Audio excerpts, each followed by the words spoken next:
Hello everybody, my name is Josh, and welcome to the third episode of DefinInsect, the insect taxonomy series. In the previous episode, we covered what made an insect, and from there we were going to go into each one of the insect orders to describe them. I thought what better place to start than with the order that most animals would statistically be, Coleoptera, aka beetles. As of 1992, the estimated number of beetle species that had been described, which means discovered and known formally to science, was an estimated 300 to 400,000, which equates to about 25% of all known species on Earth at that time. It is now estimated that there are 1.5 million beetle species total, both described and undescribed.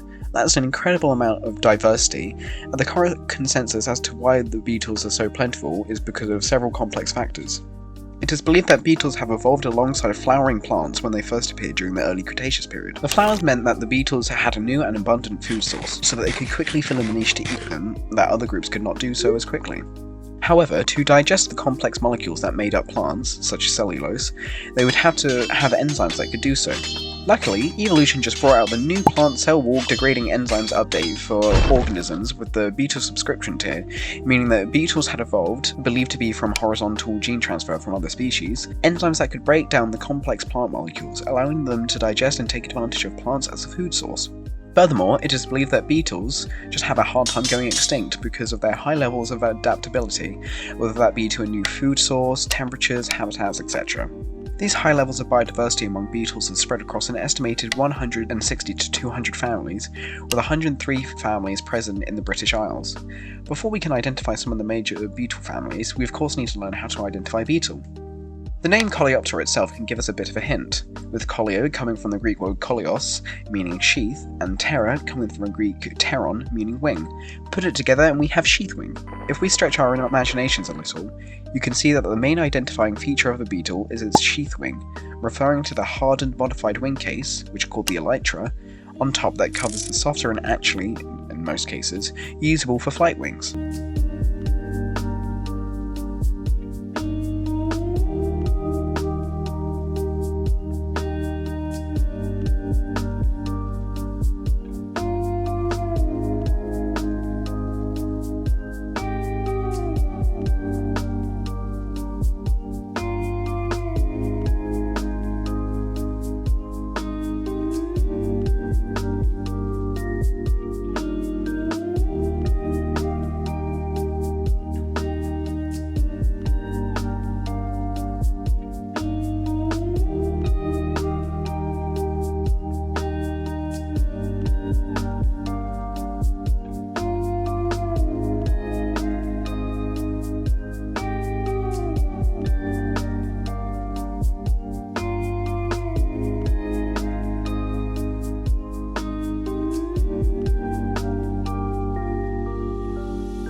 Some other groups, such as Hemiptera, true bugs, and Dimaptera, earwigs, can have the appearance of these modified wing cases. In true bugs, their elytra generally don't cover all of their body like they do in most beetles, and earwigs are easily distinguished by their pincers, actually called cerci, on the end of their abdomen.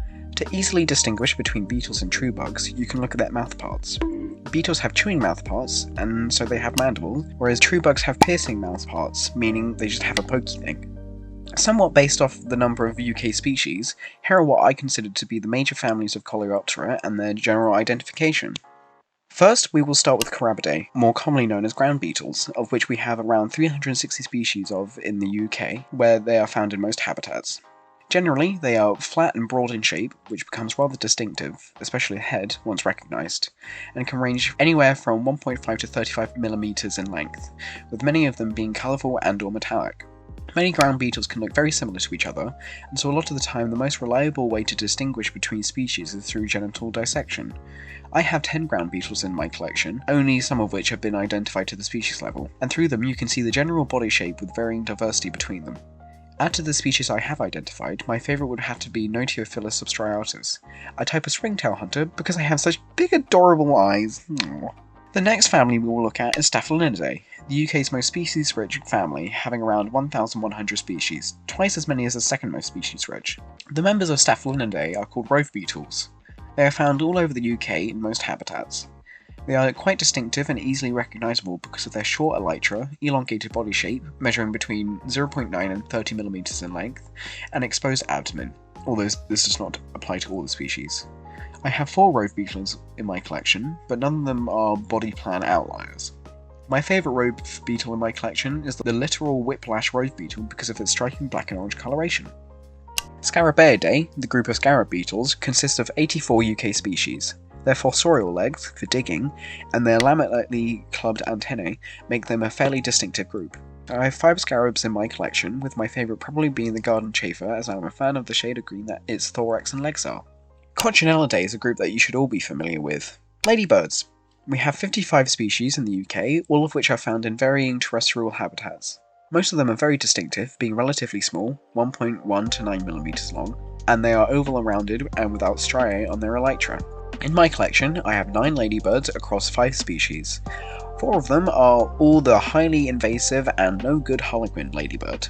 And my favourite is the 24-spot ladybird, as I'm a big fan of red insects for some reason. One of my favourite groups of beetles is Chrysomelidae, aka leaf beetles. In the UK, we have around 280 species found across any well-vegetated habitat such as hedgerows, bankments, scrub, woodland, etc.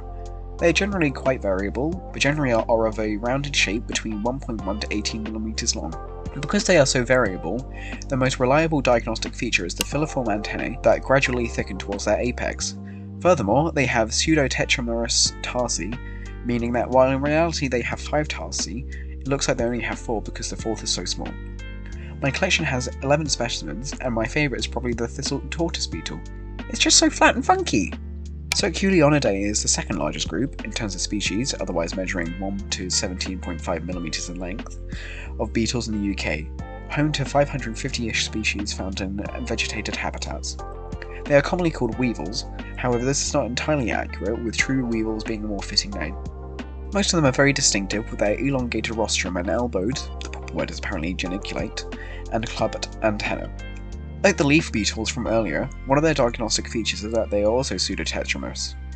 I have 8 true weevils in my collection, and my favourite is the acorn weevil. Just look at its goofy nose. It's so silly. I love it. I think it would be remiss of me not to talk about the family that contains possibly the UK's most iconic insect and the one in my logo. More about that later. And I am of course referring to the stag beetle in the family Lucanidae. In the UK, we have just 4 species found in woodland habitats. The species are all sexually dimorphic, meaning there's noticeable and distinct differences between the 2 sexes. Think peahens and peacocks.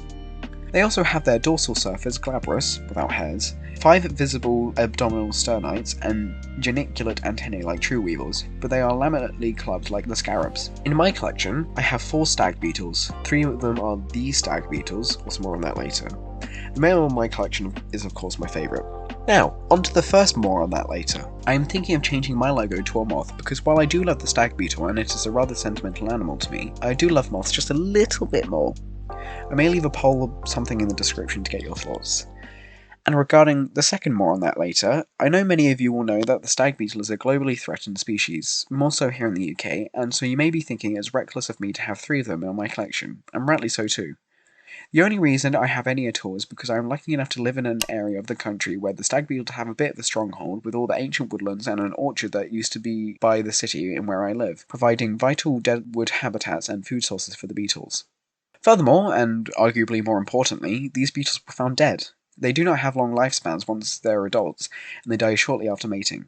Just to reiterate, I have not killed these stag beetles. They died naturally.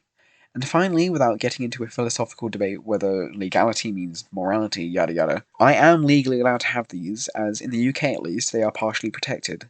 The Wildlife and Countryside Act of 1991 states that Lucanocervus, stag beetles, are only protected in respect of Section 9(5), which itself states that you cannot possess the animal, dead or alive, if you have the intent on selling this. This is of course to stop trading of endangered animals. This would not fit me, because I promise you I do not want to sell this collection. The only reason I'm really trying to get this point across because a few years ago there were some people online who accused me of killing the stag beetles and being unethical, and I would quite like to avoid that happening again. I'm also an advocate that collecting should only be done ethically, so much so that I have a little flowchart on what I can and cannot collect. Apologies that this got a little bit serious, it's just something I feel a bit nervous and strongly about whenever I mention it. With that out of the way, hopefully this video has given you a nice introduction to the world of beetles, and I hope that, at least for Matthew's sake, I've done a good enough job. The next episode of DefinInsect will be covering the actual best group, Lepidoptera.